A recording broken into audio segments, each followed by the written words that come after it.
Yes, reka mbifurize ibihe byiza cyane, anizere ko mukomeza kugira umugoroba mwiza cyane. Reka ngushimire ukomeje gukora subscribe, kandi niba ugifungura ikiganiro cyacu ukabona hari icyo rwose cyagufasha rwose, usige ukanze subscribe. Reka rero nkwizeze ko kandi ibiganiro bizakomeza kugenda kugeraho 5 kuri 5, kandi nizera ko rwose rero bizakomeza kugenda bigushimisha. Ubwo rero ikinzanye muri uyu mugoroba, ekipe ya Arsenal kabisa rero mu kanya gatoya imaze kuba itakaza amanota agera kuri 2 mu mikino igera kuri 3 imaze gukina, ikaba imaze kugira amanota rero agera kuri 7. Rero kabisa rero ekipe ya Arsenal ikomeje kwitwara nabi cyane. Mu kanya ekipe ya Brighton baganje igitego kigera kimwe kuri kimwe, ariko rero ubona ko ekipe ya Arsenal rwose, ekipe ya Brighton rwose yari yaje kuba igenda iyirusha Premier League rwose rero ikomeje kugenda iryoha neza cyane. Ubona ko amakipe menshi agiye atandukanye. Ekipe ya Manchester City rwose yamaze kuba ayitsindira ekipe ya West Ham. Gore ekipe ya Arsenal match yabaye ku isaha y'isa 7:30. Ekipe rwose ya Arsenal yaje kubonamo n'ikarita y'umutuku, yaje kwiharwa rero umuvandimwe bita Declan Rice ku munota wa 49 yaje kubona rwose rero karita y'umutuku. Ni ekipe ya Arsenal yaje kubona igitego ku munota 38, igitego cyaje kuba gitsinzwe n'umuvandimwe witwa Kai Havertz, kandi igitego cyaje kuba cyishyurwa rero n'ikipe ya Brighton rero ku munota wa 58 cyaje kuba gitsindwa n'umuvandimwe witwa Joao Pedro. Rero statistique zaje kuba ziranga uyu mukino, ekipe ya Arsenal yaje kubitera amashoti 11 yaganaga mu izamu, igihe ekipe ya Brighton rwose yaje kubitera amashoti agera kuri 22 shot on target zari ziri za ekipe ya Arsenal. Ubona uvango ni imipira yaganaga ku izamu, mu gihe kandi rero ekipe ya Brighton yaje kubitera amashoti agera kuri 4. Possession cyangwa se gutambaza umukino, ekipe ya Brighton ifite 64, mu gihe ekipe ya Arsenal yari ifite 36.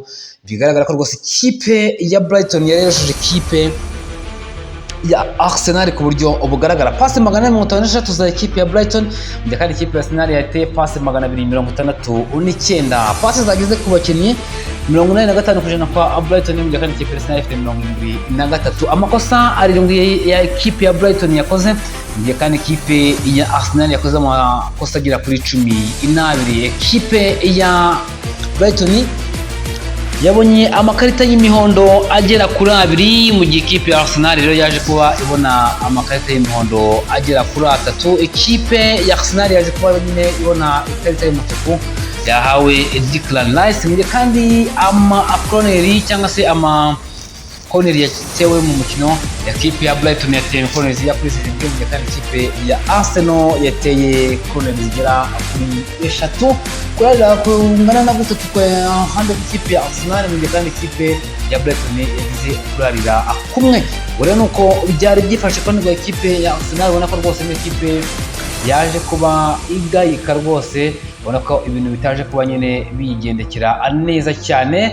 Urebye kandi ku bakinnyi bari babanje mu kibuga, ni ekipe ya Arsenal n'ubundi byumvikana ko yari ifite abakinnyi bayo bose batandukanye rwose bari bahari. Ko mu izamu rya ekipe ya Arsenal, mu izamu harimo David Raya, kandi umutima wa defense yari William Saliba ari kumwe ndetse na Gabriel, kandi ku ruhande rw'iburyo hari Ben White, kandi ku ruhande rw'ibumoso hari Joe Timber. Mu kibuga hagati yari Thomas Partey, Declan Rice ndetse na Martin Odegaard, kandi imbere hari Kai Havertz, Ryan Trossard ndetse na Bukayo Saka. Kandi ku ruhande rw'ikipe ya bavandimwe rwose ya Brighton, abasore batandukanye rwose bari mu kibuga, ba Danny Welbeck, abavandimwe ba Joao Pedro, ba Mitek, ba Mirna, abavandimwe ba Vertman, bose rero ubona ko ni abasore batandukanye ba ekipe ya Brighton bose rero bari mu kibuga.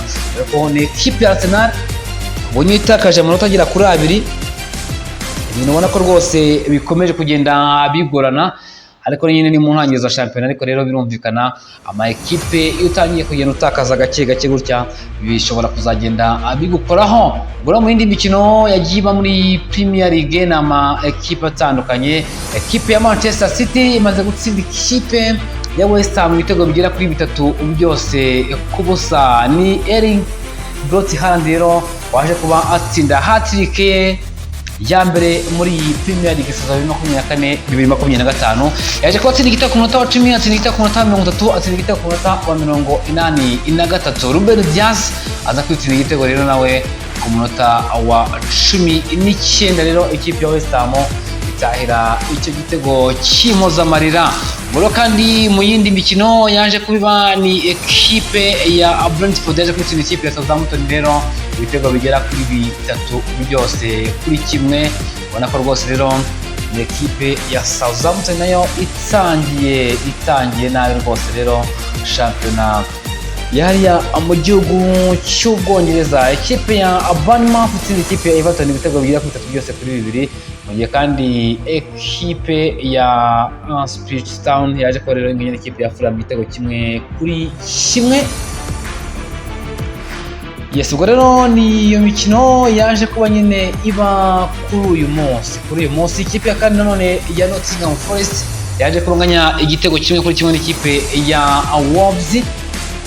Ubwo rero ku munsi w'ejo nuko nabibabwiye ni amakipe atandukanye, ekipe ya Chelsea cece na Crystal Palace, mu gihe kandi ekipe rwose rero ya Manchester United kusesa kumenya ekipe ya Liverpool. Twihuta cyane tujye muri La Liga mu kanya gatoya. Ekipe ya Barcelona inyagiye agakipe bita Valladolid ibitego bigera kuri 7 byose ku busa. Umuvandimwe bita Rafinha atsinzemo hat-trick, yaje kuba atsinda igitego ku munota 20, ku munota 34 ku munota 42. Robert Lewandowski aza kuba atsinda ku gitego ku munota 24. Jules Koundé ku munota wa 45 bongeyeho iminota 2 y'inyongera, mu gihe kandi umuvandimwe bita Dani Olmo ku munota 42. Umuvandimwe Ferran Torres rero aza kuba atsinda igitego ku munota wa 85. Ubona ko ikipe rwose ya FC Barcelona iri kugenda yitwara neza, mu gihe mukeba wayo Real Madrid yo rwose rero ikomeje kugenda byanga.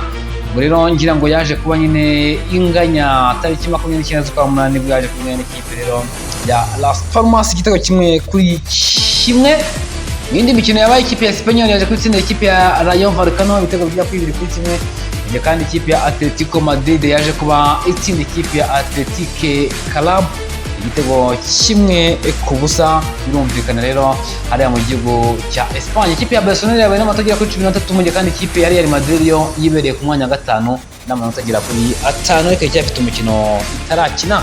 Ubwo rero nuko bimeze kabisa rero hariya ku mugabane w'i Burayi mu mashampiyona agiye atandukanye rwose rero uko ibintu bihagaze kabisa. Rero ubona ko ni ibintu bikomeje kugenda biba bigoranye hariya ku mugabane w'Uburayi. Mu gihugu cy'Ubufaransa mu kanya gato ikipe ya Nantes yaje kwitsinda ikipe ya Montpellier ibitego bigera kuri 3-1, mu gihe kandi ikipe ya Marseille yaje kwitsinda ikipe ya Toulouse ibitego bigera kuri 2 byose ku busa. Ku munsi w'ejo ikipe ya Monaco zabaye ikipe ya Reims, mu gihe kandi